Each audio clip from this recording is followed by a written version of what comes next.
Wednesday morning. Hoping that you've had a wonderful week so far. I've enjoyed my time up here in the New Jersey area with my nephew and his family. What a great family Brother Bobbitt and his wife and children are.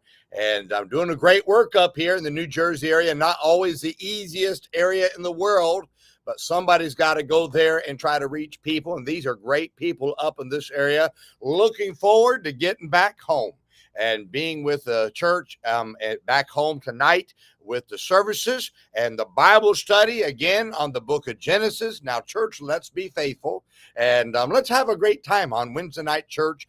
7 o'clock, you make sure that you're in your place as we have church tonight, and God would certainly be pleased with us being in church on Wednesday night, learning from the Word of God, studying from the book of Genesis, and I encourage you to come. Today, I want to read to you from 1 Kings chapter 12 and verse 13. And what God says in 1 Kings is, "And the king answered the people roughly, but forsook the old men's counsel that they gave him." Now, Rehoboam is the poster child, and that's where this verse is coming from. He's the poster child for those who refuse counseling to forge their own way through decisions. Now, after Rehoboam's father, Pastor Solomon, he had passed away, and Rehoboam went to the older men. These were the men that had worked with Solomon, and he went to them to get their counsel. Sad part was he forsook it because it didn't fit what he wanted in advice.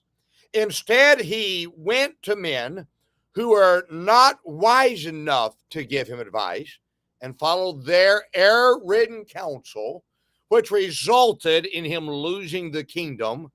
And had Rehoboam followed the advice of the wise older men, I really believe he could have kept the whole kingdom and it wouldn't have split. But he didn't. He followed the wrong advice.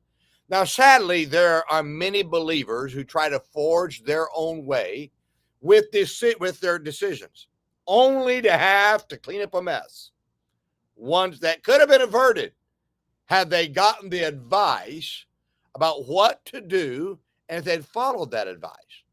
The scriptures are filled with admonitions of the importance of counseling and making decisions. And the scriptures give great illustrations of people who made very grave decisions because they didn't seek counsel.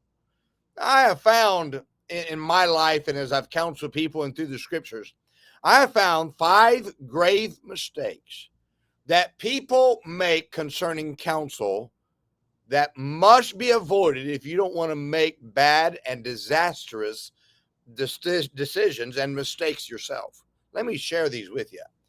The first mistake is to avoid getting counsel at all. Now, Joshua in the Battle of Ai is a great example of moving forward without counseling. Had he gotten counsel, as he had always done before, he would have known about Achan's sin. Now, it's sad, and this is what's really sad. A president has many advisors to help him make decisions concerning the country that they lead. But God's people make many disastrous decisions because they never seek counsel. It doesn't matter your experience in life. Not seeking counsel leads to grave mistakes because no person can see everything. Counseling, all it is it's just another set of eyes to look at what you're looking at to make sure you're not missing something or that you're totally overlooking something because of your own feelings. Getting counsel does not make you an ignorant person. It does not make you a dumb person. It actually shows you're a very wise person by getting counsel.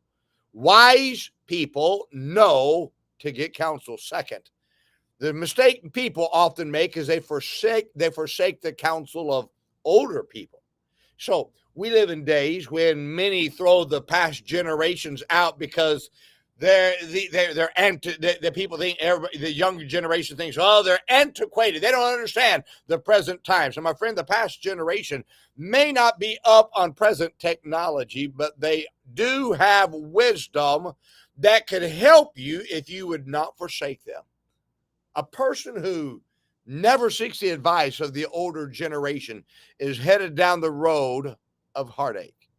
The older generation has likely already seen what you are about to do, and they can lead you, let you know how to do it better or why you should avoid it if you just get their advice. They've been where you are. They've been at your age. Go to the older. I often tell teenagers, I'm just going to use 16 years old. I'll say to a 16-year-old teenager, I've been 16. I said, you've never been 17. And you'd be wise to go to somebody who's already been to 17 to tell you how to get to 17 years of age. And I tell you, I say the same thing to you. Go to people who are older people. I'm 55 years of age right now. And that window's getting smaller and smaller, being able to go to the older people. But at 55 years of age, I still go to older people. You say, why? Because they've been where I'm going. Or men who are older in the ministry than what I am in pastoring a church, and I go to them. Why? Because they've been where I've not been. Now, I'm saying don't make the grave mistakes of avoiding some older person just because, well, they just don't understand. They probably do understand. They're just not as flashy as what you'd like them to be. And that's a big mistake people make. The third mistake is to seek counsel you want to hear. Rehoboam sought the counsel he wanted to hear, but what he wanted to hear cost him the kingdom. Never fall for the trap of seeking advice of friendly advisors who will tell you what you want to hear. Advice won't always fit your desires, but the purpose of advice is to get the right information to help you make right decisions. And sometimes that information will not fit what you want to hear, but you've got to be sure. Just don't seek that friendly advice just because that's what you want to hear. Oh, the friendly advice oftentimes can cause a person to get the wrong advice. I'm not afraid of friendly advice, but what I want more than anything else is I want right advice. Fourth, people make the mistake. What they make is they're not doing what they've been counseled to do. Now, this may be some of the biggest problems right here. You might as well not even go get counseling if you're not going to do what you've been counseled to do. You may not like the counseling you receive, but you be wise to follow its advice so you can avoid making grave mistakes. Let me ask you a question. Why are you wasting the counselor's advice if you've already got your mind made up? Well, I want to get counseling. There's no purpose if you've already made up your mind. Now, if somebody's advised you to do something and you don't do it, you're driving off the cliff, my friend. You might as well just driven off that cliff already because you were going to do it anyway. Listen, when you get the advice, don't forsake it. Well, I'm not going to do it because, this is not what I want to do. That's a big mistake a lot of people make. The fifth mistake is not having multiple counselors. God says there's wisdom in the multitude of counselors. Having more than one voice to advise you often keeps you from going to the one person you want to hear all the time. God says there's safety in the multitude of counselors. So don't ignore God's advice only to have one counselor when safety is found. See, this is what we do. We seek counselors through the multitude, and then we say, okay, I want to follow that because that's what I want to hear. Now, I'm just saying this. When God talks about multitude of counselors, he's talking about maybe in finances there's somebody who's wiser than another person in finances. So go to them. Maybe someone's wiser in your family advice. So go to them. Maybe there's someone who's wiser in ministry advice. Then go to them. I'm saying that maybe one person may not be the right person for everything, but I do think this. I think you'd be wise to let your pastor help you in much of your advice. I think that would be wise. Now, my friend, decisions, you can make them, and boy, they can destroy you overnight. I'm going to challenge you. Let's be careful about making these 5 grave mistakes that people make concerning decisions. I want you to make the right decisions. I want you to end up in the right place. So let's make sure that as we go through and we make these decisions, let's get the right advice. Let's get the counseling we need to hear, and let's follow that advice. That would be good advice to follow. Well, I hope this is a great help to you today. Now, let's remember today, be good to everyone